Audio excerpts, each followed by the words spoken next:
নারী আমার মধ্যেও কিন্তু পুরুষতন্ত্র বাস করে। পরিবারের মা তাকে কিন্তু বারবারই বলেছে যে যেভাবেই হোক সংসারটা টিকায় রাখো, যেভাবেই হোক সংসারটা টিকায় রাখো। পরিবারের অন্য সদস্যরা তাকে সেভাবে সহযোগিতা করে নাই তাকে এগিয়ে আসার জন্য। থানায় গেছে, যাওয়ার পরে যত ধরনের নেগেটিভ আচরণ করা দরকার তার সাথে মোটামুটি সেখানে হয়েছে। একটা মানুষ যে এই ধরনের সহিংসতা শিকার হয়েছে এবং সে মেডিকেলে গেছে যখন, মানে কি বলবো, দুঃখের ব্যাপার। আমি খুব ভেবেছিলাম সকালে যে পজিটিভ দিয়ে শুরু করতে চাই, যে কিছু কিছু আয়ত্ত হয়েছে, বাস্তবায়নের জায়গায় কি পরিস্থিতি। এমসি রিপোর্টটা যেভাবে দিয়েছে ওনাকে, একজন পুরুষ ডাক্তার ওনাকে হচ্ছে গিয়ে চেক আপ করেছেন, সে তো আর তার গায়ের সব জায়গার চিহ্নগুলো দেখাতে পারেনি এবং তার যৌনপথে যে ধরনের আঘাত তাকে করেছে সেটাও কিন্তু সে দেখাতে পারে নাই। এবং সেখানে যেটা হয়েছে, তার এমসিটা কিন্তু খুবই সাধারণ হার্টের জায়গাটা দিয়েছে, আঘাতের জায়গাটা দিয়েছে। এই যে ত্রুটিটা থেকে গেল, আমরা দেখছি যে আমাদের প্রক্রিয়ার মাঝে কিন্তু ওয়ান স্টপ ক্রাইসিস সেন্টার আছে, ভিকটিম সাপোর্ট সেন্টার আছে। সেই জায়গাতে যদি থানা কিন্তু তাকে সেখানে পাঠাতে পারতেন, সেখানে কিন্তু তাকে পাঠান নাই। তো এখন কোর্টে গেছে, মামলা হবে, মামলা হওয়ার পরে যেটা হবে, কোর্ট থেকে আবার তদন্তের জন্য সেই পুলিশের কাছে যাবে।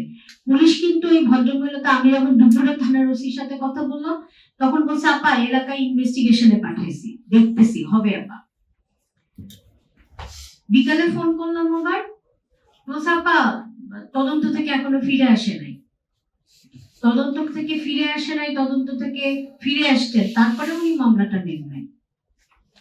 রাতে যখন ওনার সাথে কথা বললাম এবং আমি যে কাজটা করালাম সেটা হচ্ছে যে আপনি একটা লিখিত দিয়ে আসেন, আপনার উপরে যে ঘটনাটা ঘটেছে সেটা আপনি একটা এজাহার করতে গিয়েছেন, ওই এজাহারটাই রিসিভ করায় নিয়ে আসেন। তখন তাকে কি করা হয়েছে, এজাহারটা রেখে দেওয়া হয়েছে কিন্তু সেটাকে রিসিভ করে দেওয়া হয় নাই। মানে একজন সব ধরনের লাইবিলিটিস কিন্তু মানে নারীটার উপরে দিয়ে যে তোমার এটা হয় নাই, তোমার ওইটা হয় নাই, তোমার এটা করতে হবে, তোমার ওইটা করতে হবে। কিন্তু একজন মানুষ যে এই ধরনের একটা সহিংসতা হয়েছে এবং যে সে যে শারীরিক এবং মানসিক ভাবে ভেঙে পড়েছে, তার পাশে যে দাঁড়ানো, আমরা আমাদের সমাজে, আমাদের পরিবারে এখনো এই মানসিকতাটা সুস্থভাবে গড়ে উঠাতে পারি নাই।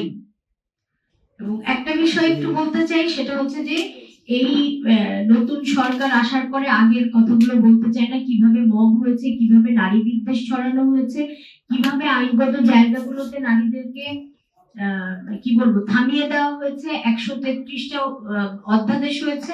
আমি নিজেও জানি না যে আসলে কোন অধ্যাদেশ পাশ হবে আর কোন অধ্যাদেশ পাশ হবে না এবং কোন মেন্টালিটি ওনারা ধারণ করছে।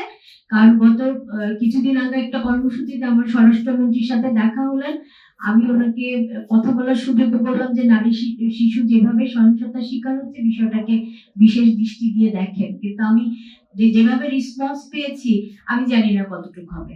আপনারা যদি স্বরাষ্ট্র মন্ত্রণালয়ের 100 দিনের একটা কর্মসূচি, তারা বিশেষ কর্মসূচি ঘোষণা করেছেন, সেখানে কিন্তু নারীর ইস্যুটা নাই। এই যে নারীর প্রতি সহিংসতা কমানো দরকার, শিশুর প্রতি সহিংসতাটা বিশেষ গুরুত্ব সহকারে বিবেচনায় নিয়ে করা দরকার, সেই ইস্যুটাকে কিন্তু তারা এখানে অ্যাড্রেস করেন নাই।